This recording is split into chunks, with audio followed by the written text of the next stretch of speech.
Assalamu alaikum warahmatullahi ta'ala wa barakatuhu, barkanmu da wannan lokaci da fatan kuna lafiya. A yau za mu nuna muku sabon bayanai da fai suka dora a game da fai. To yanzu dai idan ka buɗe daman kamar kullum mutane sun san yadda ake mining ko da yaushe.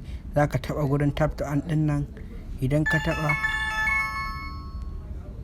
gashi nan alamun mine, amma ka tabbatar gurin strong ɗin nake yana strong za ka yi mine. Gashi nan fai nan shine adadin yanda fai ina yake tafiya. Gashi nan suka ce PiLoT KYC solution, za ka danna KYC solution. To a nan idan ka zo sai ka danna sign in browser.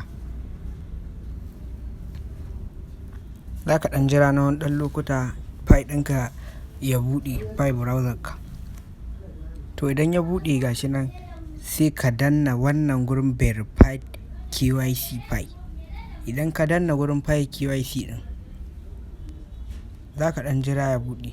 To gashi nan suka ce share information with KYC fai. To ga bayanan su nan dai a jiki da authentic verification da username da rows, sai kai allow. In ka taɓa allow gashi nan limit of participant from your country is reached 100. We are sorry, we have already reached the limit of 100 volunteers from your country.